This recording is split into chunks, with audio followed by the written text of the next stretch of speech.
Hey, Jamie Pike here from Pikes Wines. We're here at Polish Hill River, and unfortunately I'm coming to you today to talk about a pretty bad frost event that we had last week. It was on the 12th of November and it was -3 here. It's the lowest temperature ever recorded in November, and because it's happened so late in the season, these vines just won't recover. There are unfortunately large parts of our vineyard here in Polish Hill River that look like this, and will be unlikely to harvest a grape from.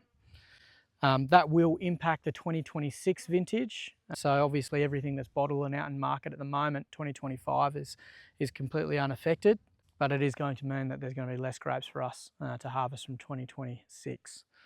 So I guess we're taking some time to assess the vineyard. Luckily, you know, the frost was not even. There are parcels and there are pockets of vineyard that have escaped the worst of it. So we're trying to identify what fruit it remains viable for harvest, and I guess developing a strategy to, you know, manage that vineyard for the remainder of the season. You know, we're very fortunate that our growers were largely unaffected, our long-term growers. You know, traditional Riesling has always been a combination of estate and growers' fruit. So obviously 2026 we'll be leaning more on those growers, and we're having conversations right now with other growers from, you know, high quality vineyards where we can acquire more fruit for the 2026 vintage. And I guess rest assured that quality will not be impacted.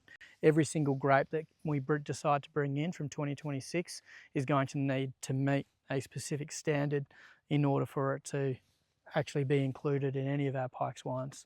Part of the purpose of sharing this information and this news with you today is not so much about looking for sympathy. It's about raising awareness and highlighting that wine is, at its heart, an agricultural product. And like all farmers, we're at the mercy of the weather. Unfortunately, this recent frost event has hit us hard, as it has many wineries across Clare Valley and other regions in South Australia. If you know of wineries that have had these impacts, the absolutely best thing you can do to support them is to buy their wine. And the most impactful way that you can do that is through buying direct. Thank you for viewing this video. We'll keep you posted as things progress for the season, and fingers crossed we have a successful vintage 2026 from this point on.